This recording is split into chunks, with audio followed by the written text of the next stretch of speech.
What's up and welcome to My Point of View. I am your fat and opinionated host, and as soon as Bryan Kohberger got arrested, I raised the question. What if Bryan was tied to other crimes? What if Bryan had done things like he did to the Idaho 4 to other people? What if the Idaho 4 weren't Bryan's first victims? And I made the point that I hope, fingers crossed, that authorities don't stop the investigation right there at the Moscow house. I hope that they search through cold cases, they search through current cases that they're looking into to see if there are any ties to Kohberger. Because it seems almost outlandish to me to think that this would have been Kohberger's first strike, that this would have been Kohberger's first crime. Now, I know that's not impossible. Nothing is impossible. It's just when you see someone do something like what Kohberger did, it automatically makes you think, well, if this person is capable of doing this, of course they're capable of doing something before this. So it's just a natural reaction. Well, I am kind of relieved this morning because it's now coming out that authorities and investigators in Pennsylvania are actually searching through some of their cases and cold cases as well to see if there are any links to Bryan Kohberger. I want to go ahead and hop into this article.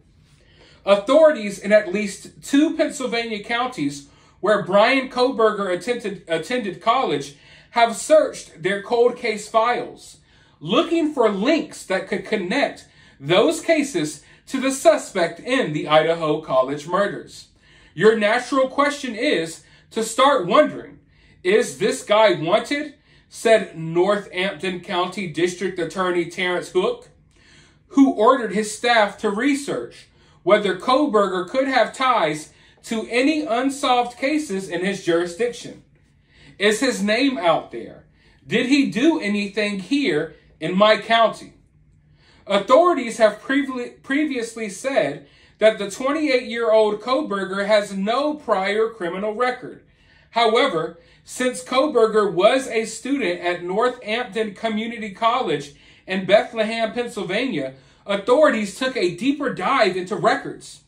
He may have also attended classes at a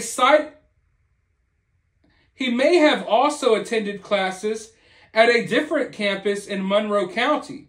Using a crime information center, authorities in Northampton County searched records of unsolved cases using Kohberger's height, weight, method of operation, and other characteristics that could have flagged him in an unsolved case. Hook said authorities did not find any evidence linking Kohberger to unsolved cases. In fact, nothing with respect to Kohberger has come about in our investigations of cold cases or unsolved cases to this point. But we always continue to investigate and pursue leads.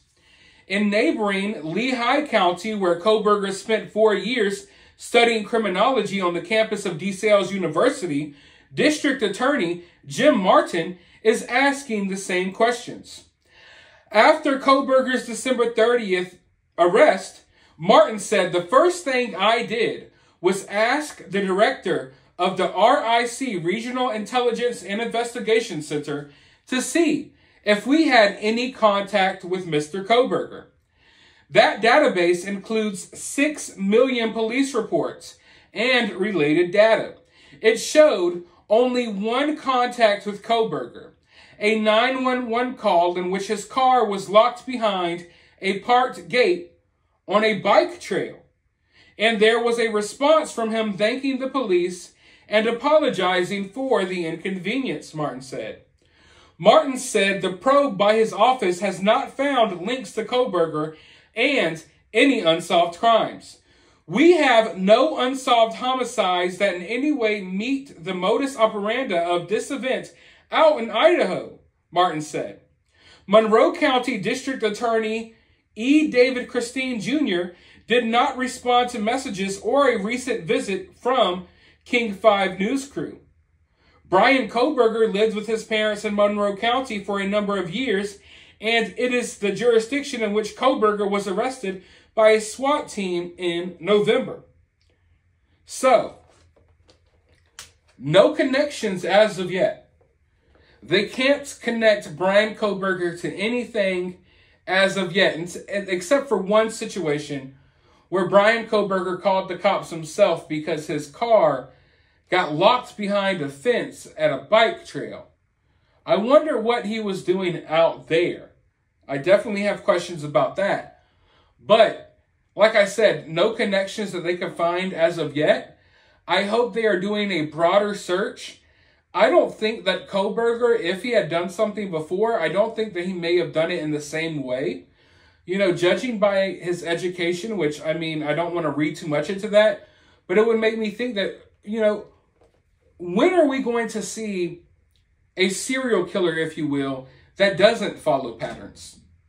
You know, if you don't want to get caught, not following certain patterns would throw investigators off. So one day we're going to see someone that's smart enough to do that. Is that Bryan Kohberger?